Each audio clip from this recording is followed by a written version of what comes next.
Hello racers, welcome to Mini-B Onroad Series 2.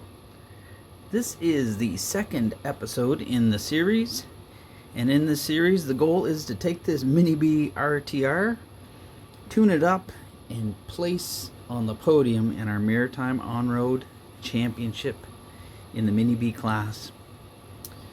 So in the last video, episode 1, we saw that we were having problems with traction roll at the end of that race day when the grip came up.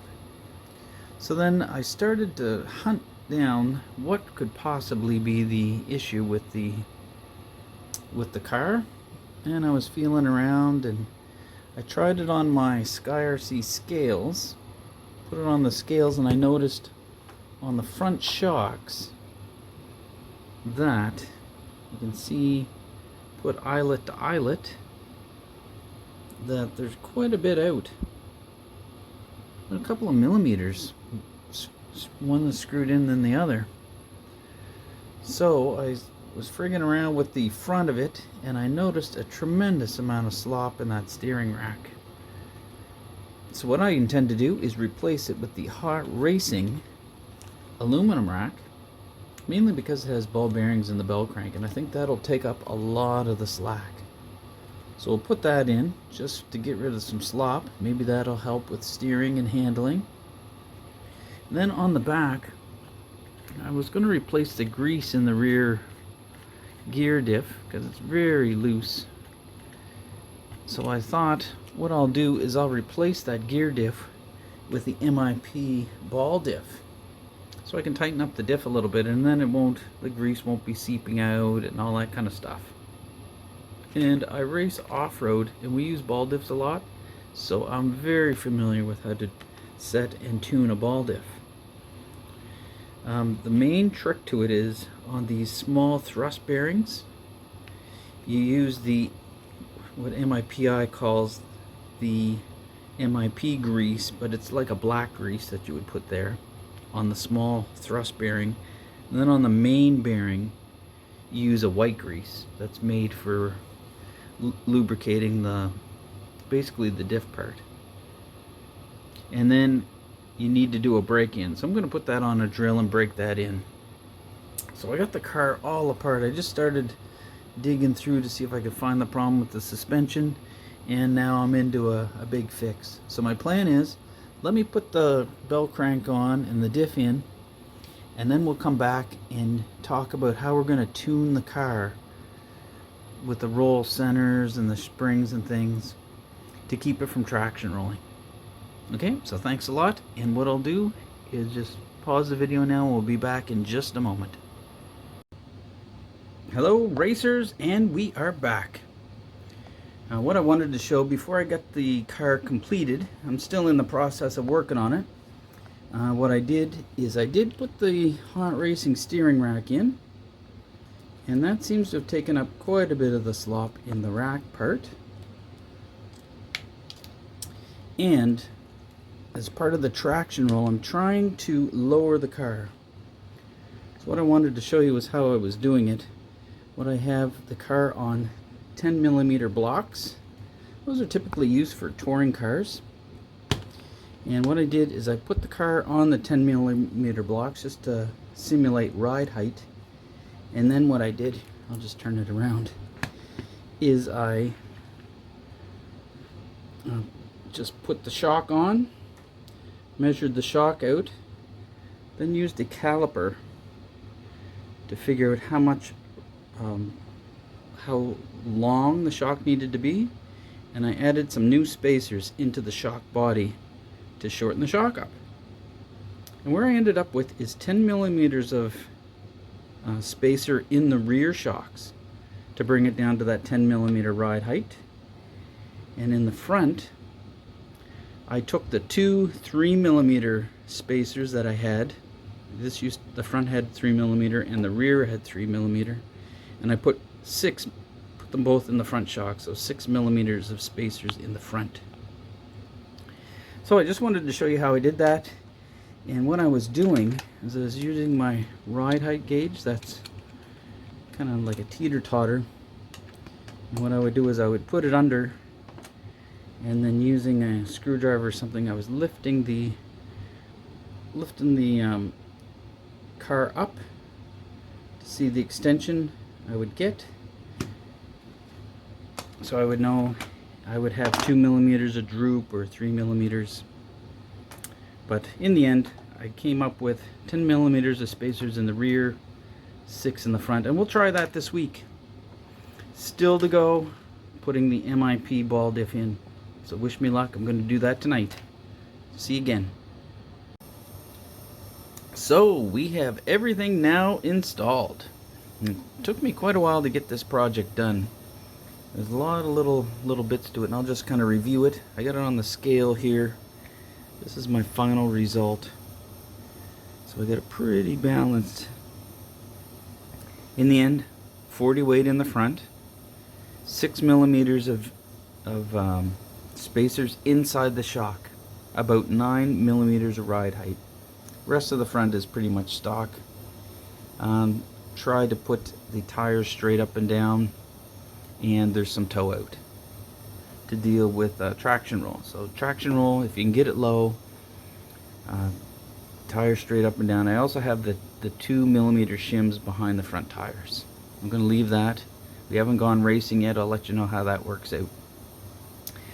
In the back we have the ball diff. I have it a little tight right now to break it in. It is smooth, but I have it a little bit tight. I don't want it to slip. I have it set that the slipper will slip before the diff, so I think that is good. And then in the rear, 10 millimeters of spacers,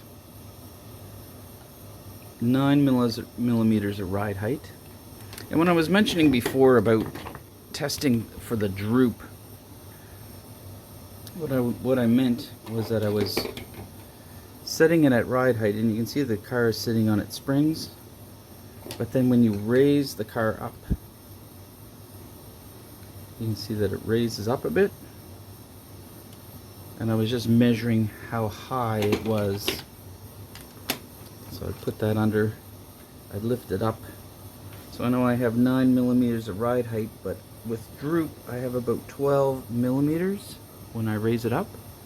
So that's about 3 millimeters from ride height to fully extended. And that's what the spacers are in there to do. So that'll prevent some rolling, that'll prevent the rear from coming up on braking. So minimizing the rear droop will help in a lot of situations for traction roll. You do need some droop, but you don't need a whole lot for on-road racing. Basically took all the suspension out of the car.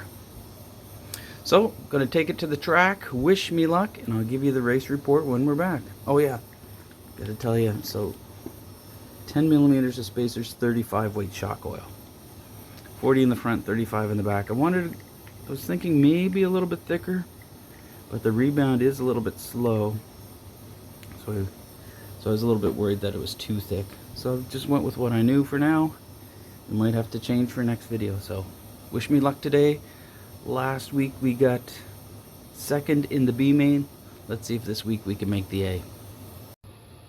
Hey racers, we're back from the day of racing. I just wanted to give you a little update before we show the race video. So the changes were successful, but I did have some problems in the qualifiers with some breakage. In the qualifier, in one of the qualifiers, I ended up breaking this ball cup right here, and it sheared right off where that rod goes in. Probably ends about there, and it ended up shearing right off there. But luckily another racer at the track had a new ball cup that I could put on. And the other thing that I had happen was the front bulkhead. It hadn't had this happen before, but you can see that there is a crack right there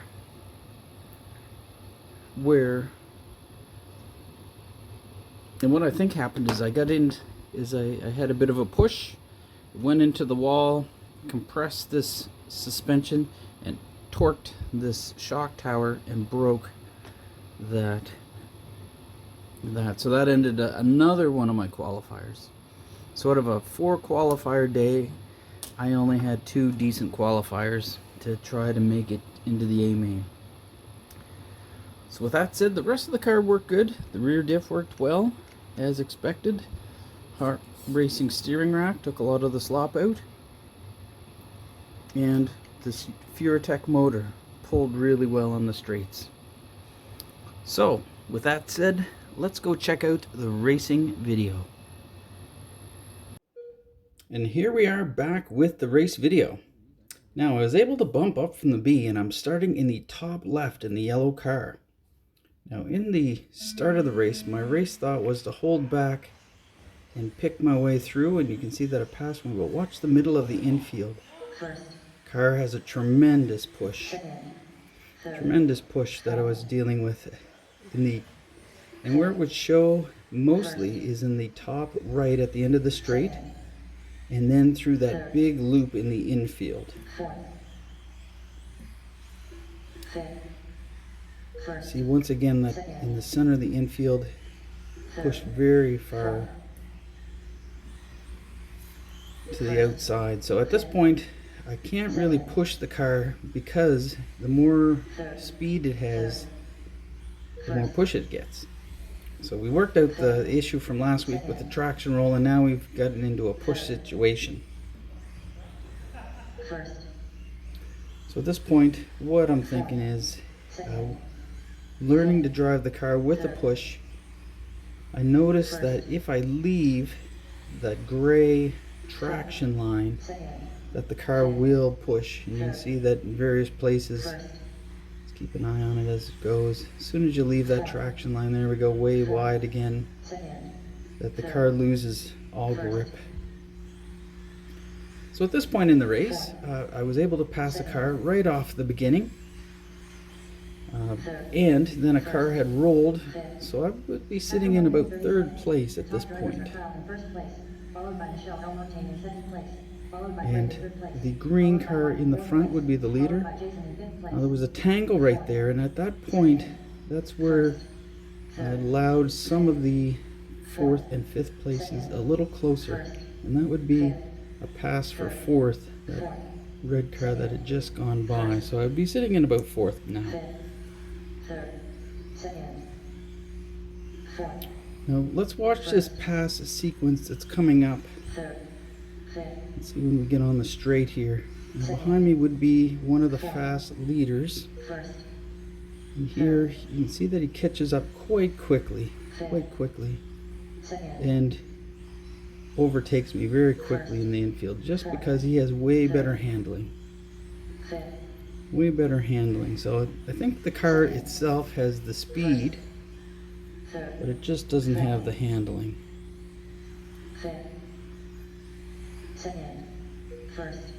Let's follow it around a bit more, up onto the straight, end of the straight. Big wide corner there, losing time with the push around the corners. Now let's take a look here. There was a crash, you can see in the bottom right, and I get a long marshal, and that's allowing the white car, which you can just see coming into frame on the right. He's the 4th place car catching up.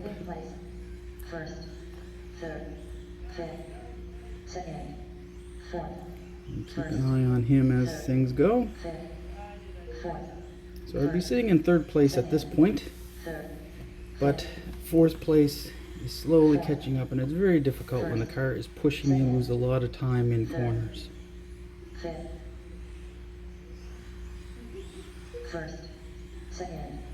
Through the infield, not too bad that time. Trying to keep into that gray groove area.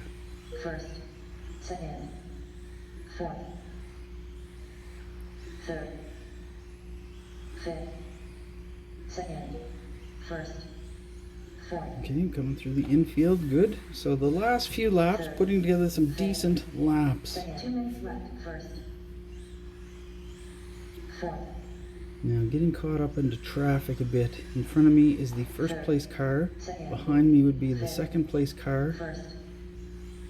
Now here I avoid a crash on the inside of that pipe. fifth, first, third, second, fourth. Maybe that's where I overtook third. 30 seconds. The top drivers So are right followed behind me first place, is the followed fourth by place Martin in car. second You can see the place, white followed by car Michelle Alonso gaining. in third place, followed by Greg in fourth place, followed by Jason in fifth place, second, Gaining third, on me through the slow first, corners. fourth, So I would be in third. The second, white car is in third, fourth. fourth, fifth, Behind me I would have second place.